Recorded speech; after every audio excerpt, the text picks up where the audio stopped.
शुक्रिया मैडम कि आपने मुझे बैंकिंग बिल 2024 पर बात करने का मौका दिया। सर, बैंक ईंट या सीमेंट से बनी किसी इमारत का नाम नहीं है। बैंक सिर्फ किसी स्टील या एल्यूमिनियम से बने एटीएम का नाम नहीं है, और बैंक ना ही एक काउंटर से दूसरे काउंटर पर दौड़ रहे बैंक ग्राहकों की उस दौड़ का नाम है। बैंक नाम है विश्वास का, बैंक नाम है अधिकार का, न्याय का, समानता का। लेकिन पिछले कुछ वर्षों में ये विश्वास जो ग्राहकों का बैंकिंग व्यवस्था में था, वो कहीं ना कहीं कमजोर होता नजर आ रहा है, और उसके कुछ बुनियादी कारण, बहुत ही बेसिक कारण आज मैं सदन में आपके माध्यम से सरकार के सामने रखना चाहूंगा। सबसे पहला, पुअर कस्टमर सर्विस। यदि आज किसी ग्राहक को सरकारी बैंक में किसी काम से जाना हो, तो मान लीजिए उसके ग्रह खराब चल रहे हैं और दिहाड़ी भी खराब होगी। कोई नौकरी पेशा आदमी हो तो ऑफिस से छुट्टी लेनी पड़ती है, कोई स्टूडेंट हो तो प्रैक्टिकल का एग्जाम मिस करना पड़ता है, यहां तक कि साधारण सी पासबुक अपडेट कराने भी जाना हो तो वो भी एक संघर्षशील सफर में तब्दील हो जाता है। मैडम, आप जब किसी सरकारी बैंक में घुसते हैं तो ऐसा लगता है कि 80 या 90 की दशक की किसी इमारत में आ गए हैं, जहां पे दीवारें उखड़ रही होती हैं, पंखा अपनी मर्जी से चलता है और लाइनें रेल टिकट से भी ज्यादा लंबी होती हैं। इसके बाद जब आप काउंटर नंबर 1 पे पहुंचते हैं तो बताया जाता है काम यहां नहीं होगा, काउंटर नंबर 4 पर जाइए। जब काउंटर नंबर 4 पे जाते हैं तो बताया जाएगा यहां पर भी काम नहीं होगा, फर्स्ट फ्लोर पर जाइए। और जब आप थके हारे फर्स्ट फ्लोर पर पहुंचते हैं तो बताया जाता है कि लंच हो गया है, लंच के बाद 2 बजे आइएगा।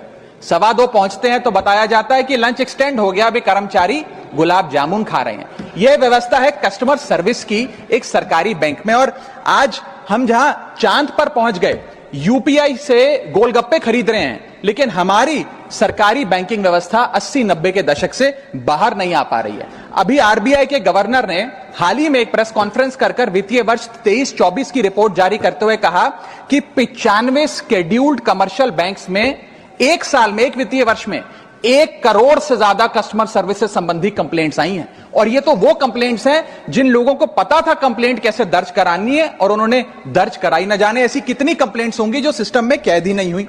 इसी के साथ साथ बैंकिंग कोड और स्टैंडर्ड्स बोर्ड ऑफ इंडिया का एक सर्वे बताता है कि 45% बैंक कस्टमर्स बैंकिंग व्यवस्था से डिससैटिस्फाइड हैं, असंतुष्ट हैं। और मैं चाहूंगा आपके माध्यम से सरकार के कानों तक ये बात पहुंचे कि डिजिटल सर्विसेज का एक कस्टमर सेटिस्फैक्शन ऑडिट कराना चाहिए सरकारी बैंकों का, कि क्या हमारी सरकारी बैंकों की वेबसाइट का इंटरफेस या मोबाइल एप्लीकेशंस सरल हैं, अच्छी हैं, या कस्टमर्स उससे त्रस्त हैं। दूसरा बड़ी समस्या है रूरल इंडिया के अंदर limited access to banking infrastructure. आइए गांव की ओर चलते हैं। मैडम, क्या हमारी बैंकिंग व्यवस्था ग्रामीण इलाकों तक पहुंच चुकी है? नाबार्ड की एक रिपोर्ट बताती है कि 50% of rural India is still suffering from lack of adequate access to banking. Financial inclusion index की आरबीआई की 2020 की रिपोर्ट बताती है कि ग्रामीण भारत में हर 100 में से मात्र 54 लोगों तक ही हमारी बैंकिंग व्यवस्था जैसे तैसे पहुंच पाई है, और 30% से ज्यादा रूरल हाउसहोल्ड आज भी ऐसे हैं जो पूरी तरीके से अनबैंक्ड हैं। और मैम, बैंकिंग की ग्रामीण इलाकों में अगर बात करें तो बैंकिंग व्यवस्था ने ग्रामीण इलाकों के साथ सौतेला व्यवहार किया है। पहले तो बैंक की ब्रांच गांव के पास नहीं है। जब वो बूढ़ा आदमी भोला भटका बैंक की 5-10 किलोमीटर दूर ब्रांच तक पहुंचता है तो पता लगता है कि बिजली गुल है।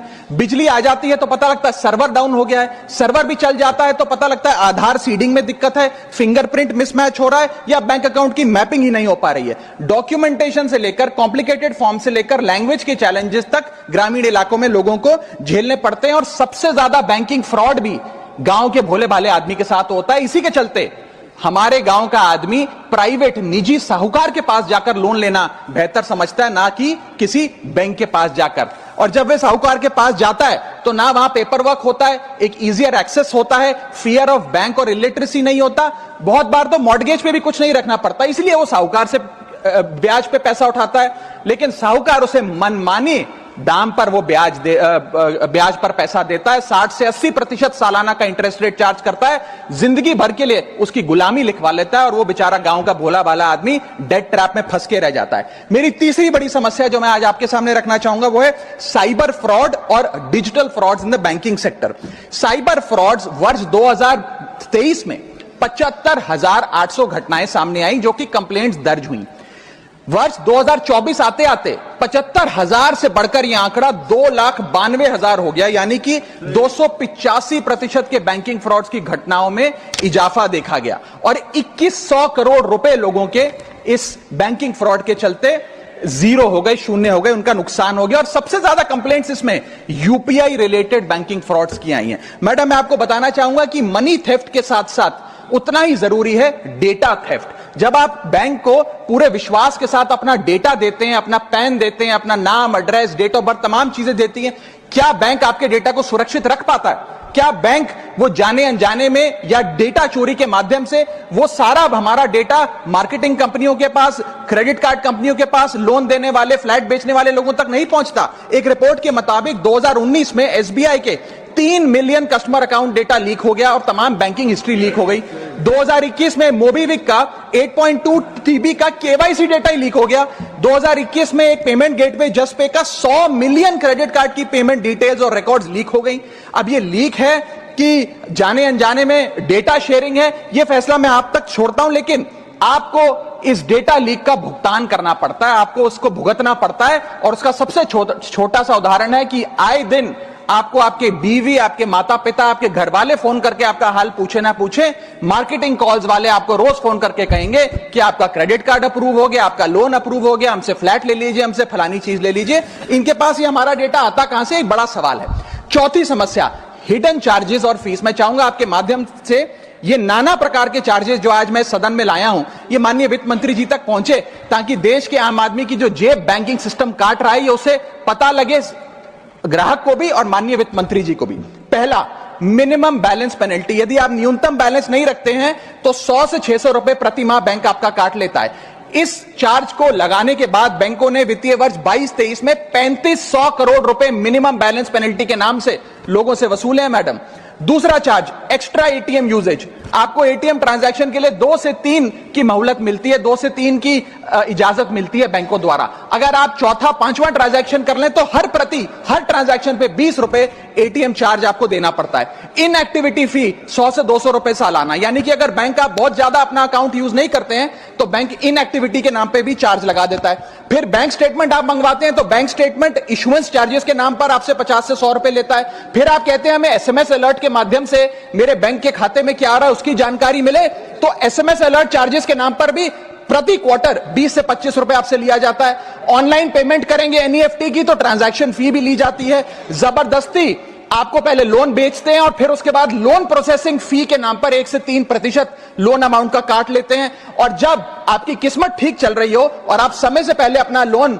बकाया जो है उसका भुगतान करने बैंक पहुंच जाएं तो loan pre closure charges, early payment penalty के नाम पर भी बैंक आपसे पैसा वसूलता है। साधारण सा सिग्नेचर बदलवाना हो, नॉमिनी की डिटेल्स बदलवानी हो, उस चेंज पर भी 200 रुपए प्रति ट्रांजैक्शन के नाम पे बैंक आपसे पैसा वसूलता है। और डिमांड ड्राफ्ट पे ऑर्डर बनाने जाएं तो 100 से 200 रुपए प्रति डिमांड ड्राफ्ट आपसे पैसा वसूलता ही वसूलता है। यानी कि कस्टमर्स की जेब काटी जा रही है और कस्टमर्स को पता भी नहीं लगता कि कितना पैसा बैंक इन नाना प्रकार के चार्जेस के चलते आम आदमी से वसूल रहा है। मेरा पांचवा और आखिरी point madam, insurance and investment product miss selling. अपने क्वार्टरली या मंथली टारगेट्स पूरा करने के लिए बैंक के एग्जीक्यूटिव मिस सेलिंग करते हैं, गलत प्रोडक्ट लोगों को बेचते हैं। यह भी एक प्रकार का हनी ट्रैप है।